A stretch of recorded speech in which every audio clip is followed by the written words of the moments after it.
નમસ્કાર, સ્વાગત છે આપનું કરંટ ટોપિકમાં. આપની સાથે હું છું શિવાની.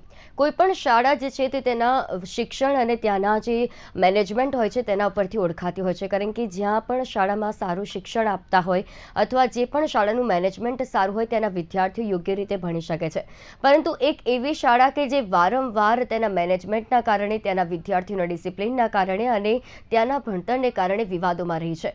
સૌથી વધારે વિવાદાસ્પદ જો કોઈ શાળા રહી હોય તો તે છે અમદાવાદની 7 ડે સ્કૂલ, જે 20 ઓગસ્ટનો બનાવ બન્યો કે જેમાં એક વિદ્યાર્થીનું મોત નીપજ્યું હતું. અન્ય વિદ્યાર્થીઓ દ્વારા તેના ઉપર હુમલો કરવામાં આવ્યો અને અંતે તે વિદ્યાર્થીનું મોત નીપજ્યું.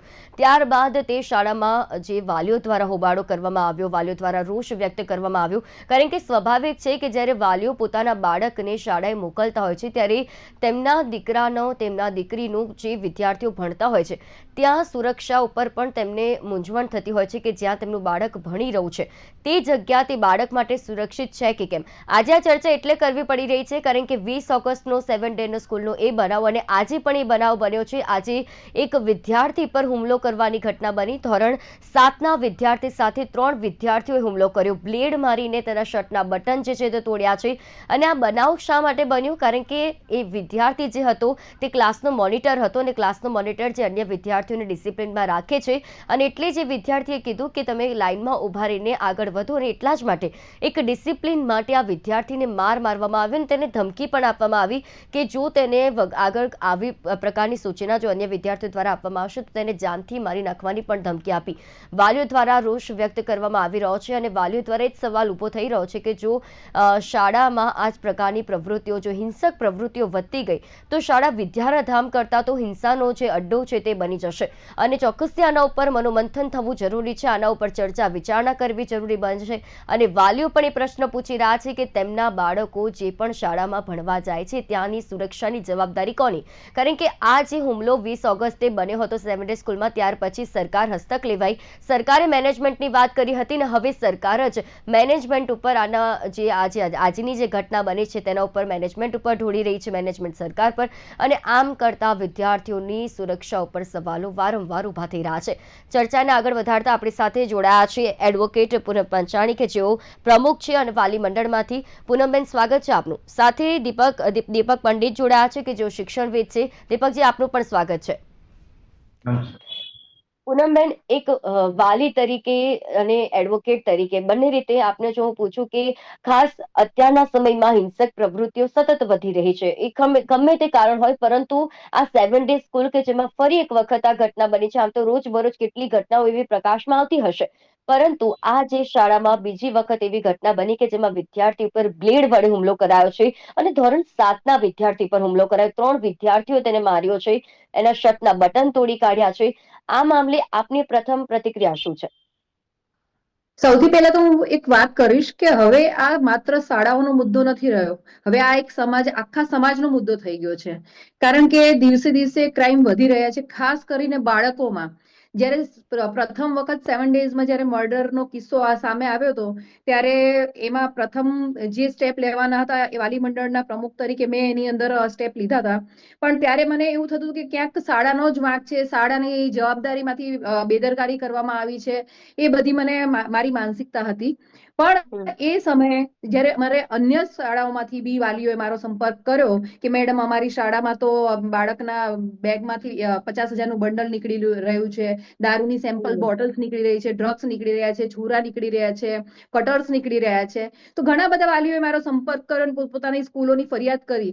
ત્યારે મને સમજમાં આવ્યું કે આ એક શાળાનો પ્રશ્ન નથી, તમામ શાળાના પ્રશ્નો છે. કારણ કે 2025 થી 2026 સુધીમાં 6ઠ્ઠો કે 7મો કિસ્સો આવ્યો છે, તમને બી ખ્યાલ છે કે આ દરેક કોઈક ને કોઈક શાળા આવા વિવાદમાં રહે જ છે કે કોઈનું મર્ડર થઈ ગયું, કોઈએ સુસાઇડ કરી લીધું, કોઈએ ઈજા પહોંચાડી. તો આ બધું જે પ્રશ્ન છે ને, હવે માત્ર શાળાનો નથી પણ સરકારનો બી છે, સમાજનો બી છે અને વાલીઓનો બી છે. કારણ કે પહેલા આપણે એવું આક્ષેપ મૂક્યું કે સ્કૂલના મેનેજમેન્ટનો વાંક છે, પછી સરકાર હસ્તક લીધી, હવે સ્કૂલવાળા સરકાર ઉપર ઢોળે છે, સરકાર સ્કૂલ ઉપર ઢોળે છે. આ બધું ઢોળવાથી કશું નહીં થાય. હવે આમાં તમામ જેટલા બી આ વિભાગો છે, જેમ કે સરકારના હોય કે સ્કૂલના પ્રશાસન હોય કે પછી આપણે વાલી તરીકે વાલીઓ હોય, એ બધાએ આમાં ધ્યાન આપવું જ પડશે. એકબીજા ઉપર આક્ષેપ મૂકવાથી કંઈ જ નહીં થાય. અને ખાસ કરીને હું મુખ્ય જવાબદાર માનતી હોય તો મોબાઈલ ફોન્સ અને સોશિયલ મીડિયા જ આના જવાબદાર છે મહત્તમ રીતે. અને બીજા વાલી અને પછી શિક્ષણ ગણનો વારો આવે, કારણ કે હાઈએસ્ટ બાળક પોતાના માતા પિતા સાથે રહેતું હોય છે. માતા પિતા જ મોબાઈલ જેવું યંત્ર બાળકને આપે, કારણ કે નાનું બાળક કંઈ કમાવા તો જતું નથી કે પોતાના પૈસેથી લેશે અથવા જવાબદારી નિભાવતો હોય તો એને ફોનની જરૂર પડે. માતા જી પિતા જ એને ફોન જેવું યંત્ર આપે છે માત્ર ને માત્ર પોતાના કમ્ફર્ટ ઝોનના લીધે, કે ભાઈ ચલો એને હું મોબાઈલ ફોન્સ આપીશ તો એ ચૂપચાપ બેઠું રહેશે, અથવા તો માતા પિતાને એટલું બધું એને ખવડાવ પીવડાવવામાં કે એને હેડેક નહીં રહે એનાથી છૂટવા માટે આ લોકો બાળકોને મોબાઈલ ફોન્સ આપે છે, ખાસ કરીને વર્કિંગ પેરેન્ટ્સ. તો ક્યાંક તમે હમણાં રિસેન્ટલી જોઈ 3 દીકરીઓ સુસાઇડ કરી લીધું ગેમના ચક્કરમાં, બરાબર, યુપીની 3 છોકરીઓએ. તો એમાં બી શું સામે આવ્યું? મોબાઈલ ફોન કે એમાં જે ગેમ્સ આવે છે અને મહત્તમ એમની માનસિક વિકૃતિઓ ખરાબ થતી હોય તો જે આ મોબાઈલ ફોન્સમાં ગેમ પબજી છે, ફ્રી ફાયર છે જેવી ક્રિમિનલ ગેમ્સના લીધે એ લોકોને ક્રિમિનલ ટાસ્ક આપવામાં આવે છે, અને એ ટાસ્ક કમ્પ્લીટ કરે ત્યારે એ વિનર ગણાય છે. તો આવા ક્રિમિનલ ગેમ્સ રમવાના લીધે બી ઘણું ખરું બાળકોની વિકૃતિ, માનસિકતા ક્રિમિનલ બનતી જાય છે, અને એમાં ને એમાં આવા રિઝલ્ટ આપણને મળી રહ્યા છે. જી દીપકભાઈ, જે પ્રકારે શિક્ષાધામ કે જ્યાં બાળકોને યોગ્ય શિક્ષણ, બાળકોમાં કઈ રીતે જે સંસ્કારનું પણ સિંચન, કારણ કે ઘણી એવી શાળાઓ હોય છે કે જ્યાં બાળકોમાં સંસ્કારનું સિંચન થતું હોય છે, પરંતુ આવી શાળા કે જ્યાં બાળકોને પ્રત્યે એકબીજા પ્રત્યે જે હિંસાત્મક ભાવનાઓ પેદા થતી હોય તેવી શાળા ઉપર કાર્યવાહી કરવી કેટલી જરૂરી છે? કારણ કે આ જે શાળા જે છે 7 ડે સ્કૂલ, આની એવી કેટલી એવી ઘટનાઓ છે કે જે કદાચ પ્રકાશમાં પણ નહીં આવી. આના જેવી કેટલી એવી શાળાઓ હશે કે જ્યાં વાતને દબાવી દેવામાં આવતી હશે અને વિદ્યાર્થીઓ વચ્ચે જે હિંસાત્મક પ્રવૃત્તિઓ વધી રહી છે તે મામલે આપનું શું માનવું છે? જો આમાં સૌથી પહેલા તો વિદ્યાર્થીઓને નુકસાન કાંઈ નથી થયું. જેની પર હુમલો થયો છે એટલે ભગવાનનો આભાર કે એનું કંઈ શારીરિક નુકસાન નથી થયું. જી હવે સૌથી મહત્વનું, આપણે ઘણા બધા પાસા છે પણ હું શરૂઆત કરું તો આપણે જેમ કીધું કે ઘણી શાળા ખૂબ સારી છે ને ઘણીમાં, તો સિલેક્શન ઓફ સ્કૂલ પહેલી વાત કે શાળાની પસંદગી. એટલે બહુ મોટી વાત કરું કે હું ઘણા બધાના લોકો કહું છું કે બાળકને શાળામાં મૂકતા પહેલા શૈક્ષણિક વાતાવરણ અને એના જે શિક્ષકો ને એ બધું જે છે, હું બીજા મુદ્દા પર આવું છું, જેમ બેને કીધું ને કે સોશિયલ મીડિયા એની પર આવું છું, પણ સૌથી પહેલા એ ચેક કરો કે કઈ શાળામાં મૂકી રહ્યા છે તમે. એટલે ખાલી ફિઝિકલ બિલ્ડિંગ જોઈને મોટા ભાગના લોકો અને પૈસા આર્થિક સંપન્ન છે એટલે આવી મોટી મોટી શાળાઓમાં મૂકે છે, જે ફક્ત બિઝનેસ છે. એટલે સૌથી પહેલું સ્ટેપ શાળામાં બાળકને મૂકવાનું ખોટું સ્ટેપ વાલીઓ દ્વારા એ છે કે મોટી સ્કૂલ, પૈસાવાળી સ્કૂલ, સારા બિલ્ડિંગ વાળી સ્કૂલ, અને કહેવાતું ઇંગ્લિશની અંદર ત્યાં વાતાવરણ દેખાય એટલે કે આ શાળા મારા બાળકને ડોક્ટર, એન્જિનિયર, આઈએએસ, આઈપીએસ બનાવી દેશે અને હું પૈસા આપીશ અને બનાવી દઈશ. એટલે પહેલે શરૂઆત શાળાની વાત કરું છું, વાતાવરણની. હવે એની સાથે હું તમને કહું કે ગુજરાતી મીડિયમ, ગ્રાન્ટેડ, અંગ્રેજી શાળાઓ પણ સારી છે, બરોબર. આજ શાળા, આજ વિસ્તારની હું વાત કરું તો બલ્લુભાઈ છે, દુર્ગા છે, ગુજરાતી મીડિયમ. આ એક શાળામાં આ જગ્યાથી ખૂબ સારા પ્રતિષ્ઠિત લોકો એ કરે. બીજી બાજુ હેબ્રોન છે, એનું ઇંગ્લિશ મીડિયમ છે, ખૂબ સારું ડિસિપ્લિન છે. રૂપ છે, ખૂબ સારું ડિસિપ્લિન છે.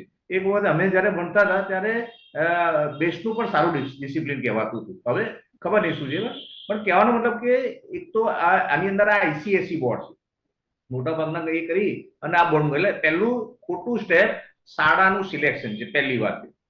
એના પછી બીજી વાત કે ઘરની અંદર બાળકોનો ગ્રોથ જે કરવાનો વિષય છે, મા બાપે ઘરેથી. એટલે બેને જેમ એડવોકેટ બેને કીધું કે ભાઈ સોશિયલ મીડિયા તો બાળકને નાનપણથી જેવું સમજતું થાય છે તો એના વાતાવરણ, ખાવાથી માંડી એનું ફિઝિકલ રમાડવાનું, ગેમ, લોજિકલી એનું મગજ, માઇન્ડ સેટ કરવાનું અને એ પ્રમાણે ધીરે ધીરે ડેવલપ કરવાનું.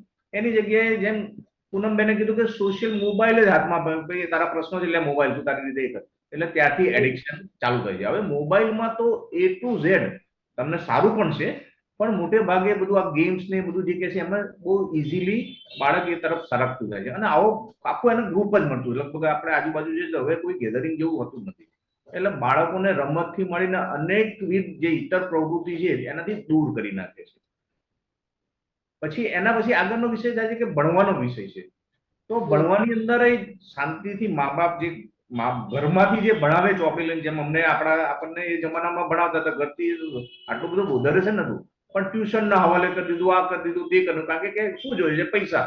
પૈસા આપે એટલે પેલાને એમ કે પૈસાથી બધું થઈ જાય છે ને આર્ટિફિશિયલ એક સુખ તરફ જાય રહ્યું. એટલે શૈક્ષણિક વાતાવરણ નીચેથી લઈને પછી શાળામાં આવ્યું, શાળામાં આવું જ ગેધરિંગ થાય છે. એટલે એ બીજો મુદ્દો છે. એના પછી આગળનો ત્રીજો મુદ્દો છે કે શૈક્ષણિક વાતાવરણ ગમે તે ધારો કે આ શાળામાં જઈએ તો શાળા શિક્ષકો અને વિદ્યાર્થીઓ જે આખું જે રિલેશન હોય ને એ બિલ્ડઅપ નથી. એનું કારણ પણ અલગ અલગ છે. પણ જે હું સ્પેસિફિક કે દિવાન બલ્લુભાઈની અંદર મારા બાળકો ભણતા હતા તો મારા બાળકોને મેં એટલું ઓબ્ઝર્વ કર્યું હતું કે એનું શિક્ષકો વચ્ચેનું જે રિલેશન એટલું સરસ ઘરે આવીને વાત કરે ને તો આપણને મજા આવે કે આ વાતાવરણ. ત્યારે આ બધી પ્રોફેશનલ ટાઈપની બિઝનેસ ટાઈપની શાળામાં ફક્ત પૈસા એ છે એટલે ઇન્ટરનલ વાતાવરણ એ સેટ નથી થતું. શાળાની અંદર બાળક આવે એને શાંતિથી એને બેકઅપ આપવાનું, 5 મિનિટ ખાલી ધ્યાન જ ધરાવે ને તો ધીરે ધીરે ધીરે ધીરે બાળકો શાંત થાય. પછી એક પ્રકારનું પોઝિટિવ એન્વાયરમેન્ટ ઊભું કરવાનું. તો આ પ્રમાણેનું વાતાવરણ આ કહેવાતી શાળાઓ, સારી શાળાઓ ઘણી છે પણ આ બધી શાળામાં એ પ્રમાણેનું વાતાવરણ શાળા તરફથી જે વાલી મૂકે છે શાળામાં તો એ ફી લે છે તો એ વાતાવરણ એનું જે રિટર્ન આપવાનું છે વિદ્યાર્થીના વાલીનું એ શાળા તરફથી પણ નથી અપાતું. એ એકદમ ચોખ્ખી વાત છે. એના પછી સરકારી નીતિ નિયમો ખૂબ છે. એ નીતિ નિયમો માટે બંને એટલે વાલીઓ પણ ઉદાસીન છે કે મારા બાળકને કીધું કે એમનાથી કઈ નેગેટિવ માર્ક આપશે કે ગમે તે એટલે એ રીતના બીક છે. અને સરકાર તરફથી પણ ડીયુએ જે બેઝિક વસ્તુ આ બધી નોર્મ્સ જોવાના હોય તો એના પણ કડકાઈ નથી. પહેલા તો આપણને ખબર છે કે ડીયુ આવતા હતા ત્યાંથી પ્રતિનિધિ વર્ષમાં આ છે બધું ચેકઅપ થતું. હવે બધું ખાનગી શાળામાં સરકારીમાં તો આજે પણ બધું છે ગ્રાન્ટેડ અને સરકારીમાં નિયમ અનુસાર આજે પણ જોવા મળે છે પણ ખાનગી શાળામાં સદંતર આનો અભાવ છે. એટલે એ બહુ મોટું કારણ છે. અને રહી વાત સોશિયલ મીડિયાની ગેમની ને બધી તો હવે સમય આવી ગયો છે કે વાલીઓએ અને સમાજે આ તમામ પ્રકારની ગેમ ને બધું જે છે એની પર પ્રોપર સિસ્ટમથી જેમ ચાઇનામાં બેન છે, ઓસ્ટ્રેલિયામાં બેન છે, ઘણા દેશોએ શરૂઆત કરી ચૂકી છે. આપણે હજી બહુ ઢીલા છે. તો સરકારી તંત્રે પણ એમાં પહેલ કરવી પડશે, થોડી સ્પીડ વધારવી પડશે અને વાલીઓએ ડિમાન્ડ કરવી પડશે. અને એની આધારે હમણાં જ મારી એક જગ્યાએ ડિબેટમાં થોડા સમય પહેલા વાત થઈ હતી કે 1 થી 5 આ કોરોના પછી આપણને જે ઓનલાઈન શિક્ષણના રવાડે ચડાવી દીધા છે એ બિઝનેસ માઇન્ડેડ બિઝનેસથી જ આખું બધું સિસ્ટમ સેટ થઈ છે. તો કમસે કમ 1 થી 5 ધોરણ સુધી નો ડિજિટલ ફોર્મેટ. શૈક્ષણિક બાળક આવે સારા અક્ષરથી લખે, વાંચે, ગીત ગાય, રમે એ બધી ઘણી બધી પ્રવૃત્તિ છે જે આપણે બહુ પાછળ જવા નથી 20s માં 90s 20s માં જેને થોડું ચેક કરો તો બધું મળી જશે. એટલે બધું અવેલેબલ છે અને ફરી રિકોલ કરો, ફરી એસ્ટાબ્લિશ કરો. અને કોઈ છોકરું નહીં એટલે આ કોઈ એમ સમજે પહેલા ધોરણથી જ આઈએએસ બનાવ એવું નથી. એટલે એની જાતે બધું થતું જાય. તો એની પર કંટ્રોલ રાખીને એકદમ સીધી સાધી. હજી હું તમને હજી સાબરમતીમાં એક જૈન શાળા છે ઉદાહરણ આપું. ત્યાં કોઈ આવા ફોર્મેટ નથી. કોઈ પણ પ્રકારની જૈન શાળા છે બરોબર પણ ત્યાં કોઈ સર્ટિફિકેશન નથી પણ ત્યાંના છોકરા બેસ્ટ હોય. એટલે એવા ફોર્મેટ શોધીને ત્યાં જવું પડશે. તો મારું કહેવાનું એટલે કે બધાએ સહિયારો સૌથી પહેલા ઘરેથી થવો જોઈએ. ઘરેથી બાળક કઈ ડાયરેક્શનમાં જાય છે, એના મિત્રો કોણ છે, એની એક્ટિવિટી શું છે બરોબર આ બધું ચેક કરવું પડશે અને તો ધીરે ધીરે ધીરે એક એસઓપી બનાવીને આગળ જવું પડશે. આવું મારું સ્પષ્ટ માનવું છે. જી જી બિલકુલ. પૂનમબેન, શાળાના સીસીટીવી કેમેરા અને જે પણ તે સુરક્ષાની માટે હોય છે તો આપણે લાગે કે ફક્ત વાતો જ હોય છે કારણ કે સીસીટીવી હોય છે તેમ છતાં પણ કોઈ પણ પ્રકારના એવા પગલાં નથી ભરવામાં આવતા. તેના આધારે સુરક્ષાનો બંદોબસ્ત શાળામાં હોવો જોઈએ તેવું જે ઓલી આગળની ઘટના બની ત્યારબાદ એવો નિયમ રાખવામાં આવ્યો પરંતુ તેમ છતાં પણ તેને આખાડા કાન કરીને તેને પણ ઇગ્નોર કરવામાં આવ્યું અને આજે આવી ઘટના બની. તો એવું લાગે કે શાળા દ્વારા પણ બેદરકારી દાખવવામાં આવી રહી છે બાળકોની સુરક્ષાને અંગે. 100% કારણ કે એક વખત અનુભવ થઈ જાય, ઠોકર વાગે તો માણસને ભાન તો આવવું જ જોઈએ. શાળામાં જેમ કે હું તમને મારી દીકરીઓની જ વાત કરું, મારી બંને દીકરીઓ 7th ડે સ્કૂલમાં જ છે બરાબર. તો હવે એ સ્કૂલમાં અત્યાર સુધી એવું હતું દીકરીઓ રોજ કહેતી અમારે પોલીસ ઊભી હોય છે, અમારે આ સિક્યોરિટી વાળા હોય છે, આટલા બધા સ્ટાફ કરી દીધા. તો મારી માટે આજે રિયલમાં શોકિંગ વાત થઈ કે આટલા બધા સિક્યોરિટી પોલીસ અવેલેબલ હોય છે, સ્ટાફ અવેલેબલ હોય છે તો આ ઘટના ઘટી કઈ રીતે પોસિબલ થઈ. એટલે ક્યાંક ને ક્યાંક મેનેજમેન્ટનો વાંક તો 100% છે જ પણ સાથે સાથે મને લાગે છે કે હવે વાલીઓ બી આમાં જાગવાની જરૂર છે અને સ્કૂલ વાળાઓ બી કે હવે હજી વધારે મોટી ઘટનાઓ ઘટે એ પેલા ચેન્જીસ લાવે તો સારી વાત છે. અને સીસીટીવી ફૂટેજ, જેમ કે આની પહેલાની જે ઘટના બની હતી એમાં સીસીટીવી ફૂટેજના જ ઠેકાણા નતા. જે મેઇન સિચ્યુએશન રેકોર્ડ કરવાની હતી, મેઇન સિચ્યુએશન રેકોર્ડ થઈ જ નથી. ખાલી એન્ટ્રી કરતા બાળક બતાવે છે પછી પડી જાય છે, ક્યાં પડે છે એનો આપણી પાસે રેકોર્ડ જ નહોતો. તો મારા ખ્યાલથી દરેક સ્કૂલ, ખાલી આ એક સ્કૂલની વાત નથી, દરેક સ્કૂલ, કારણ કે હમણાં રિસેન્ટલી દુર્ગા સ્કૂલનું બી આવ્યું હતું, બીજી અન્ય સ્કૂલ નારણપુરાની સ્કૂલનું બી આવ્યું હતું. એટલે દરેક સ્કૂલમાં હવે સીસીટીવી ફૂટેજ જગ્યા હોવા જોઈએ. પ્લસ દરેક બાળકને હવે એ રીતના એક સેશન, કાઉન્સેલિંગના સેશન, કે બાળકનું કદાચ એનું વર્તન કે એનો સ્વભાવ કંઈક અલગ લાગતો હોય, નેગેટિવ લાગતો હોય, તો એનું કાઉન્સેલિંગ કરવું.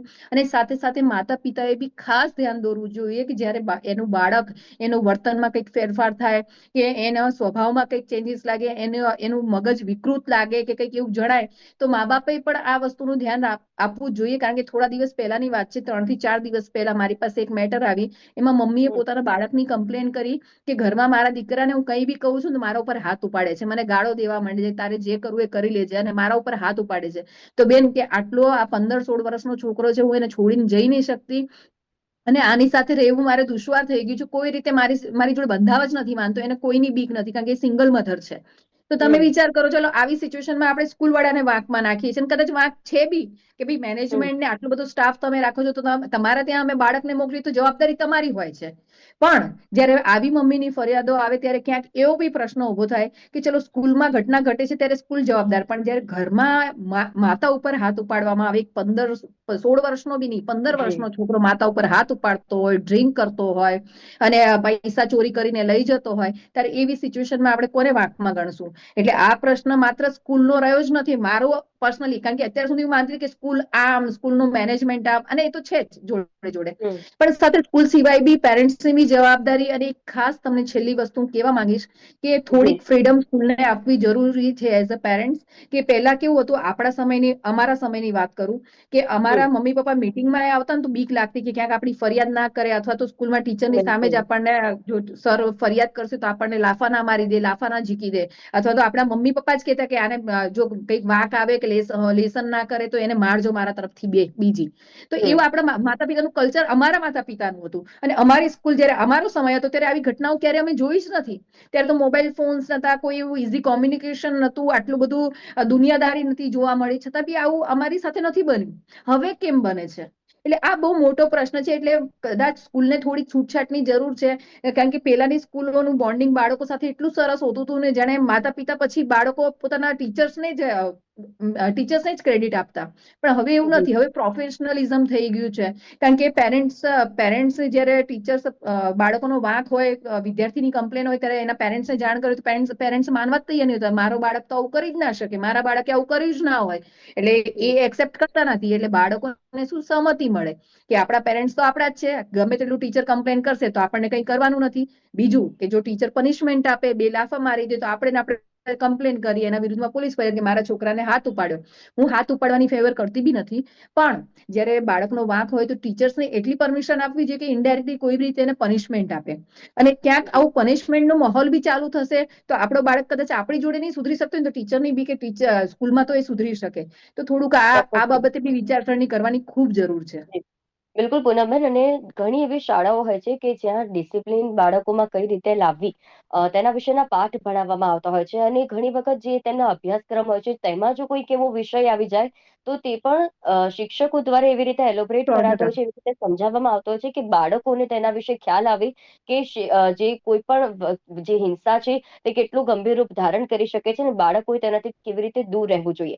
દીપકજી, જ્યારે આપણે આ વિષય પર ચર્ચા કરી રહ્યા છે ત્યારે શાળાની કેટલી જવાબદારી બને છે, કારણ કે અત્યારે જે વિદ્યાર્થીઓમાં હિંસાત્મક જે આક્રમકતા વધી રહી છે, જે આવા વિચારો તેમના બદલાઈ રહ્યા છે, ઘણા બધા તેના પાછળના કારણો છે. પરંતુ શાળા કેટલી જવાબદાર અને શિક્ષકોએ કેટલું ધ્યાન દેવાની જરૂર છે કે જો તેમને ક્લાસમાં કોઈ પણ પ્રકારનું એવું વાતાવરણ જોવા મળે છે વિદ્યાર્થીઓ વચ્ચે, તો તેને કઈ રીતે સમાધાન કરાવવું અને તે જે મામલો વધારે ના હિંસાત્મક બને, ત્યારે શિક્ષકોની કેટલી મહત્વપૂર્ણ ભૂમિકા હોય છે. જો આમાં 2-3 વિષય જેમ બેને વાત કરી એમ, એક તો અસુરક્ષિત વાતાવરણ. એના માટે શું છે કે સુરક્ષિત, અત્યારે તો ટેકનોલોજી ખૂબ આગળ છે. ઘણી બધી જગ્યાએ જોઈએ આપણા લાઈવ કેમેરા છે કે ક્યાંય પણ જે મલ્ટિપલ છે ને, તરત જ તમે રોકી શકો. જે ટેકનોલોજીના માધ્યમથી લાઈવ દરેક આવી બધી શાળાઓમાં લાઈવ કેમેરા હોય ને, તો ક્યાંક કંઈ થતું તો ઇમિડિયેટ તમે એને બચાવી શકો કે રિસ્પોન્ડ કરી શકો. પહેલી વાત ટેકનોલોજી. બીજી વાત, શાળાકીયમાં એટલે મેનેજમેન્ટે આ પ્રમાણે બાળકો આવે છે તો એમાં 10-20% 25% આ પ્રમાણેના આ રીતના બાળકો હોય કે જે થોડા હિંસક ટાઈપના અથવા માનસિક ટાઈપ હોય, તો એને અલગ કાઢી સાઈડમાં અને એનું સાયકોલોજીસ્ટ રાખે અને એ લોકો સાથે કાઉન્સિલિંગ કરવાની જે વાત કરે છે એની અંદર એ રીતના થાય. એક મહેનત કરવી પડશે આ વિદ્યાર્થી માટે, કારણ કે ફી મોટી મોટી લે છે આ બધી શાળાઓ, એટલે એ કરવું પડશે ને એના દ્વારા પછી એની વાલીને જાણકારી આ છે તે છે બધું એનું કમ્યુનિકેશન એકદમ સ્ટ્રોંગ કરશે તો કંટ્રોલ આવશે અથવા નહીવત બનશે. બાળકનું વર્તણૂક છે ને એ વાલી સાથે એનું કમ્યુનિકેશન ખૂબ શાળાએ સ્ટ્રોંગ કરવું પડશે. આ બીજો એક મુદ્દો. ત્રીજો મુદ્દો છે કે શિક્ષકો અસુરક્ષિત થઈ ગયા છે. આજે વાત કરી કે શિક્ષકો સામે નથી કરતા કારણ કે કાયદાકીય પ્રક્રિયામાં આવે ઘણી બધી એને તકલીફ પડે છે, એટલે પોતાની નોકરી પણ એને ચાલુ રાખવી છે. હવે એ લોકોના પગાર ધોરણથી માંડીને બધું ઓછું હોય છે અને મેનેજમેન્ટ કે તમારે કંઈ કહેવું નહીં, જવા દેવા એને, એટલે એ લોકો કાંઈ કહેતા નથી. અથવા એમનું પણ એવું પણ ફ્રીડમ આપે કે તમે આવા બાળકોને અમને કહો મેનેજમેન્ટ કે અમે અમારી રીતે કર્યું, તો એ પણ ફ્રીડમ નથી. એટલે એના કારણે શિક્ષકો પણ છોડી દે છે કે ભાઈ જે થવું એ થવું થાય એનો કઈ વાત. એટલે એ પ્રમાણે આ પ્રમાણેના બાળકો હિંસક થતા છે. ચોથું છે કે આખું વાતાવરણ જયારે હજી હું ફરી વખત કે જો બહુ એકદમ સચોટ દ્રષ્ટાંત જોતું હોય ને તો હું તમને અમદાવાદથી નજીક જવાહર નવોદય વિદ્યાલય વિવેકાનંદ નગર હાથીજણ પાસે છે. ત્યાં એકદમ ગરીબ ફેમિલીના બાળકો આવે છે, ગુજરાતી મીડિયમમાં આવે છે, સીબીએસઈ નો કોર્સ ભણે છે 12મા ધોરણ સુધીનો, પણ તમે એનું આખું ઓબ્ઝર્વેશન શિક્ષક અને વિદ્યાર્થી વચ્ચેનો જે વાતાવરણ છે શૈક્ષણિક પ્રેમનું, ત્યાં પનિશમેન્ટ પણ કરે છે, પણ જે એમનો રિસ્પેક્ટ આપવો છે ને એ વાતાવરણને એક વખત આવા મેનેજમેન્ટો અને સરકારે ત્યાંથી ને એ એસઓપી આ બધી ખાનગી શાળાઓ માટે ઊભી કરી દેવી પડશે અને બંને વચ્ચે. હાજી બિલકુલ. અને જે પ્રકારે પહેલાના સમયની આપણે જે તમે પૂનમબેને વાત કરી, દીપક તમે વાત કરી કે પહેલાના સમયમાં એવું હતું કે શિક્ષકો અને વિદ્યાર્થીઓ વચ્ચે એવો સંબંધ હતો કે શિક્ષકોના એક અવાજ માત્રથી જ વિદ્યાર્થીઓ ડરી જતા હતા અને એક ગરિમા જળવાતી હતી શાળાની. પરંતુ હવે તે નથી જોવા મળતું ને એટલા જ માટે શિક્ષકો અને વિદ્યાર્થીઓની જે અન્ડરસ્ટેન્ડિંગ હોય કે જે શિક્ષકોએ સમજાવવું જોઈએ બાળકોને તે નથી સમજાવવામાં આવી શકતું ને એટલે જ વિદ્યાર્થીઓમાં આવી રીતે હિંસાત્મક અને આક્રમકતાવાળી પ્રવૃત્તિઓ વધી રહી છે. માટે તેને રોક લગાવવો હોય તો શિક્ષકોએ કડક થવું જરૂરી છે અને આવી જો કોઈ પણ એમને હલચલ દેખાય છે, વિદ્યાર્થીઓમાં આવી કોઈ ભાવના દેખાય છે તો તરત જો તેમને ત્વરિત પગલાં લેશે તો આવી ઘટનાઓ પર પણ રોક લાગી શકે તેમ છે. પૂનમબેન, દીપકભાઈ, આપ બંને અમારી સાથે આ વિશેષ ચર્ચામાં જોડાયા તે બદલ આપ બંનેનો આભાર. Thank you. તો કરંટ ટોપિકમાં આજે વાત હતી કે શિક્ષાધામમાં જે હિંસાત્મક પ્રવૃત્તિઓ વધી રહી છે તેના વિશે 7 ડે સ્કૂલમાં ફરી એક વખત આવો બનાવ બન્યો અને આ બનાવો પર રોક નહીં લાગે ત્યાં સુધી જ્યાં સુધી આપણે પગલાં નહીં ભરવામાં આવે, શાળાનું મેનેજમેન્ટ યોગ્ય હોવું જરૂરી છે. શિક્ષકો દ્વારા વિદ્યાર્થીઓના જે સંબંધો હોય છે અને જે વિદ્યાર્થીઓ દ્વારા અન્ય વિદ્યાર્થીઓ પ્રત્યે જે હિંસાત્મક વલણ અપનાવવામાં આવે છે અને ત્યાં જ જો શિક્ષકો કડક વલણ અપનાવશે તો આવી પ્રવૃત્તિઓને નહીં આમંત્રણ નોતરે. કારણ કે આ અગાઉ પણ જે અન્ય શાળામાં જે વિદ્યાર્થીના બોટલમાં જે દવા ભેળવવાની વાત થઈ હતી, તો આવી ઘટનાઓ સતત વધી રહી છે, હિંસાત્મક પ્રવૃત્તિઓ વધી રહી છે. સોશિયલ મીડિયા, મોબાઈલ ફોન તેનું કારણ બતાવવામાં આવી રહ્યું છે, પરંતુ તમામની જવાબદારી બને છે વાલીઓની, શિક્ષકોની, શાળાના મેનેજમેન્ટની, પ્રિન્સિપલની, સંચાલકની, તમામની કે આવી શાળાઓમાં પ્રવૃત્તિઓ જે આ હિંસાત્મક વધી રહી છે વિદ્યાર્થીઓ વચ્ચે તેના ઉપર રોક લાગવી અને શિક્ષાત્મક પગલાં તેના ઉપર ભરવા પણ ખૂબ જ જરૂરી છે. કરંટ ટોપિકના કાર્યક્રમમાં હાલ બસ આટલું જ. ફરી મળીશું નવા વિષયની સાથે. ત્યાં સુધી મને રજા આપશો. નમસ્કાર.